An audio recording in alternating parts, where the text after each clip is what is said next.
रात्री अपरात्री तुमच्यावर एटीएम मधून पैसे काढण्याची वेळ आली तर तुमची पंचायत होऊ शकते। एनी टाइम मनी आणि 24 तास केव्हाही पैसे काढा असं म्हणत उभी राहिलेली ही एटीएम सेंटर्स आता रात्री बंद राहण्याची शक्यता आहे।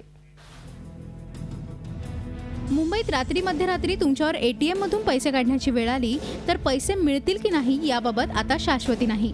कारण 1 फेब्रुवारीपासून संपूर्ण महाराष्ट्रात ज्या एटीएम सेंटर्सवर सिक्युरिटी गार्ड नसेल ते एटीएम संध्याकाळी 7 ते सकाळी 7 वाजेपर्यंत बंद राहणार आहे।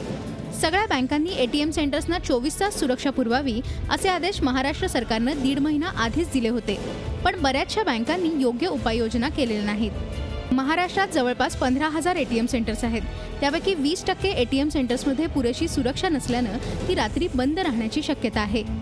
We are closing the ATM availability after 7 o'clock in the night until early morning 7 o'clock.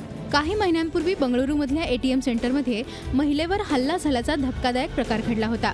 त्यानंतर महाराष्ट्र सरकारने सगळ्या बँकांना सुरक्षा वाढवायला सांगितलं होतं। राज्य सरकारने रिझर्व्ह बँक, बँकांच्या संघटना, IBI आणि पोलीस अधिकाऱ्यांची बैठक घेऊन सुरक्षा कडक करण्याचे आदेश दिले होते।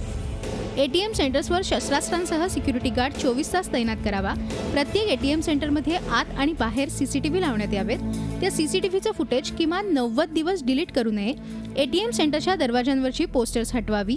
एटीएम सेंटरच्या आत पुरेसा प्रकाश आणि इमर्जन्सी अलार्म असावा।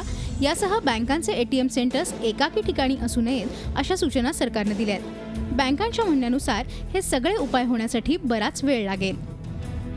बँकांच्या एटीएम सेंटरच्या सुरक्षेची जबाबदारी सरकारची असल्याचं RBIने आधीच स्पष्ट केलं होतं। आता लवकरात लवकर बँकांनी सुरक्षेचे सगळे निकष पूर्ण केले नाहीत तर एटीएम सेंटर्स रात्री बंद राहणार आहेत आणि स्वाभाविकच ग्राहकांचं आणि बँकांचंही नुकसान होणार आहे। अमोल देठेसह bureau report, Zee media, Mumbai.